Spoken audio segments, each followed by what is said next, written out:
America और Israel ने मिलकर ईरान पर अटैक कर दिया। इसके बाद पश्चिम एशिया में एक बार फिर से हालात गंभीर हो चुके हैं।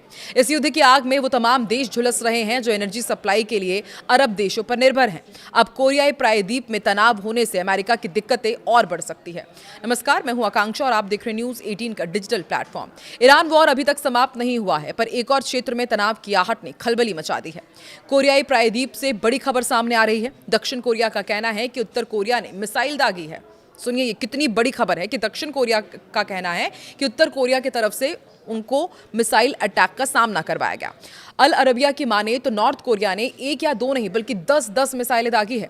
उत्तर और दक्षिण कोरिया के बीच तनाव कोई नई बात नहीं है। दोनों देशों के बीच संबंध लंबे समय से तल्ख चले आए हैं। उत्तर कोरिया को चीन और रूस का करीबी माना जाता है, और जबकि साउथ कोरिया की यदि बात की जाए तो वो अमेरिका का करीबी सहयोगी है। दक्षिण कोरिया में अमेरिकी सैन्य बेस भी स्थित है। किम जोंग उनके देश की तरफ से ऐसे समय में मिसाइल दाग रहे हैं जब अमेरिकी दक्षिण कोरिया से अपने कुछ थार्ड मिसाइल डिफेंस सिस्टम को वहां से हटा चुका है। ऐसे में उत्तर कोरिया के कदम से दक्षिण कोरिया की चिंता बढ़ना लाजमी है। रिपोर्ट के अनुसार नॉर्थ कोरिया ने समंदर की तरफ मिसाइल दागी है। उत्तर कोरिया की तरफ से अक्सर ही समंदर का रुख कर मिसाइल टेस्ट यहां पर किए जाते रहे हैं। ये कोई पहला मौका नहीं है जब किम जोंग उनके देश की तरफ से इस तरह की कार्रवाई कर रहे हो। हालांकि इस बार की टाइमिंग काफी अहम है। पश्चिम एशिया में हालात पहले से ही खराब हैं। अमेरिका और इजराइल ने संयुक्त रूप से ईरान पर अटैक किया हुआ है। तेहरान की तरफ किए गए पलटवार से माहौल पहले ही तनावपूर्ण और गंभीर हो चुके हैं। ऐसे में उत्तर कोरिया की ओर से मिसाइल दागने से एशिया के एक और जोन में हालात तनावपूर्ण होने की आशंका हो गई है। चीन के आक्रामक नीतियों की वजह से इस क्षेत्र में ऐसे ही तनाव का आलम है। उत्तर कोरिया ने शनिवार को एक संदिग्ध बैलिस्टिक मिसाइल का प्रक्षेपण किया। जापान के रक्षा मंत्रालय ने यह जानकारी दी है।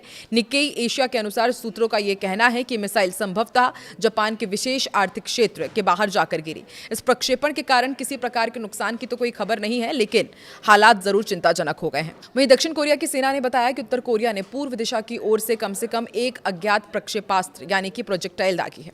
इससे पहले उत्तर कोरिया ने 27 जनवरी को जापान सागर की ओर 2 बैलिस्टिक मिसाइलें दागी थी, जिनके बारे में भी आकलन किया जा रहा था कि वो जापान के EEZ के बाहर गिरी थी। अमेरिका ने दक्षिण कोरिया में तैनात अपने एंटी मिसाइल रक्षा सिस्टम के कुछ हिस्सों को मध्य पूर्व में ट्रांसफर करने का फैसला किया है, जिससे सियोल में चिंता बढ़ गई है। मीडिया रिपोर्ट्स के मुताबिक ये कदम अमेरिका, इजराइल और ईरान के बीच जारी संघर्ष के बीच उठाया गया है। बताया जा रहा है कि जॉर्डन में थार्ड सिस्टम से जुड़ा एक अहम रडार ईरान के हमले में नष्ट हो गया था। ये सिस्टम साल 2017 में उत्तर कोरिया के परमाणु और मिसाइल खतरों से बचाव के लिए दक्षिण कोरिया में तैनात किया गया था। इस फैसले से दक्षिण कोरिया में विरोध प्रदर्शन शुरू हो गए हैं, जबकि चीन ने इसे क्षेत्रीय अस्थिरता बढ़ाने वाला कदम बताया है।